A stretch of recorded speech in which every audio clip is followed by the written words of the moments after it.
nous avons tous la responsabilité redoutable de faire de la Côte d'Ivoire une nation unie, pacifique, fraternelle, soucieuse de son développement pour le meilleur avenir de tous ses enfants. Félix Houphouët-Boigny. Eh bien, nous sommes heureux de vous retrouver dans cette 4e vidéo pour le mois de mars. Et nous avons consacré les 3 précédents, vous vous souvenez, à l'école, son importance, le rôle des acteurs, l'État, les enseignants, les apprenants, les parents d'élèves. Eh bien, dans cette vidéo, nous changeons complètement de registre. Nous allons parler de l'engagement social. Lorsque nous avons fait les vidéos sur le travail, et nous avons parlé du travail rémunéré et du travail non rémunéré.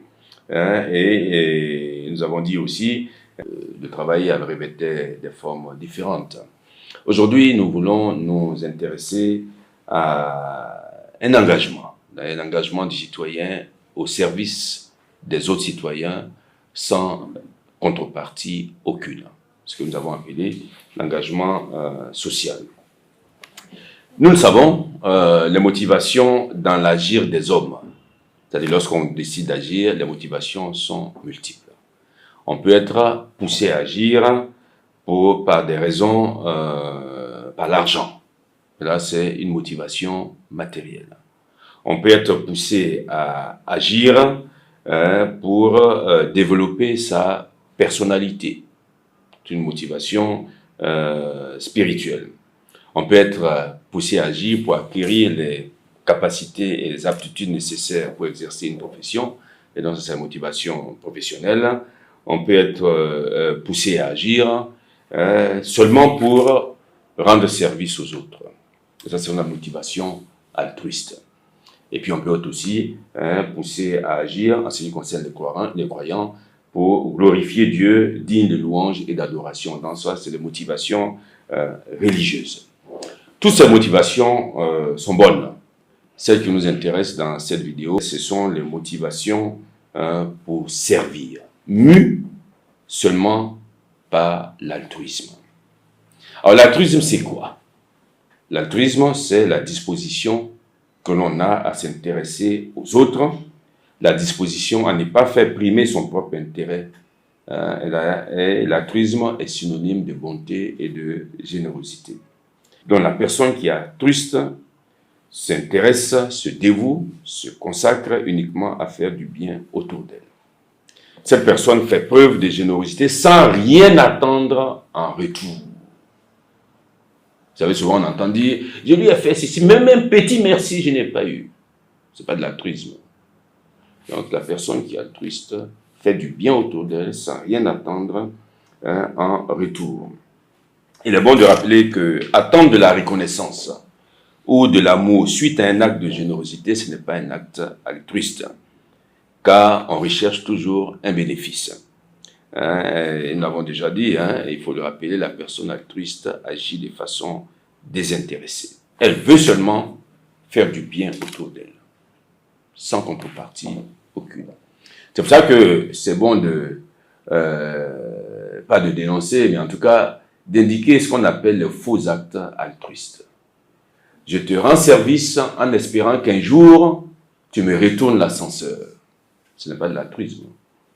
Parce qu'il y a un intérêt caché que je recherche.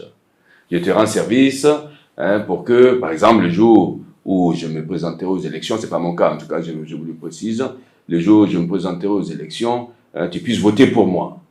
Ce n'est pas de l'altruisme.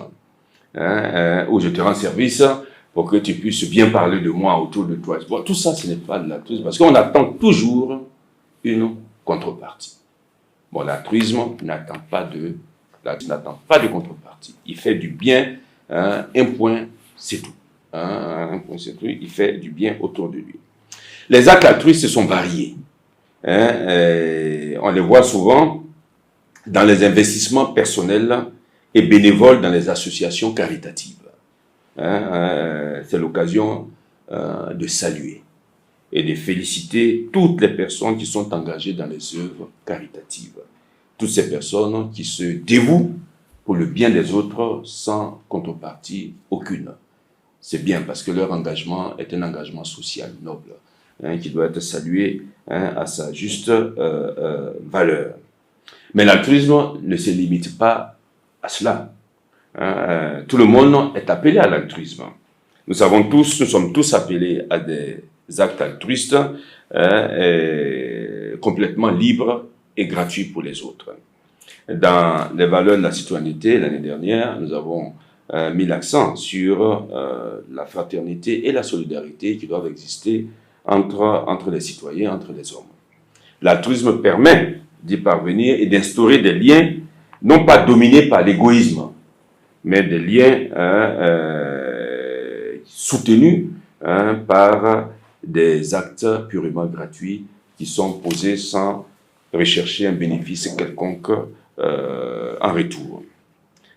La vie sociale, quand les choses se passent de cette manière, la vie sociale s'en trouve enrichie et gagne en profondeur. Parce que le monde n'est pas un marché où tout ce qu'on fait doit être quantifié en argent. Pour que ce monde soit vivable, il faut qu'il y ait de la place pour ce que nous appelons le donner et ne pas recevoir. C'est-à-dire qu'il faut qu'il y ait de la place pour des actes altruistes, des actes de gratuité. C'est pour ça qu'il est important de changer notre regard sur la vie en communauté. C'est vrai, nous pouvons monnayer nos capacités.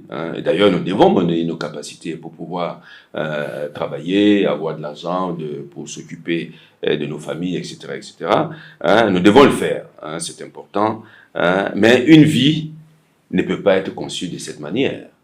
C'est-à-dire qu'une vie ne peut pas être fondée sur l'idée de tout marchander.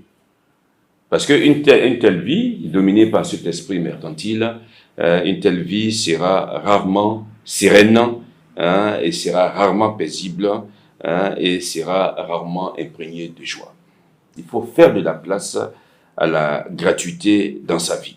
Même s'il s'agit de petits gestes quotidiens, du genre donner un peu, partager sa nourriture avec celui qui est dans le besoin, céder la place à une personne plus âgée ou enceinte dans un moyen de transport en commun, tenir la main des personnes aveugles ou à mobilité réduite pour traverser la rue, etc. etc. Tous ces petits actes quotidiens, nous pouvons les poser et cela enrichit la vie en communauté. Parce que ces actes gratuits illuminent la vie sociale et l'imprègnent de joie et de paix. La raison est simple, c'est que ces actes s'opposent à l'égoïsme. Ces actes s'opposent à l'affirmation de soi et ces actes s'opposent à la pas de gain qui, il faut le dire, ont des effets destructeurs sur la vie en communauté. Alors, pour finir cette vidéo, nous voulons tous nous inviter à aimer l'altruisme. Nous voulons tous nous inviter à acquérir une culture de service, à faire de notre vie une vie de service pour les autres, à nous encourager mutuellement à la bienveillance et à l'altruisme, et donc à nous engager dans cette voie qui renforce les liens d'amitié et de fraternité entre nous, en vue de la construction d'une vie en communauté calme et paisible.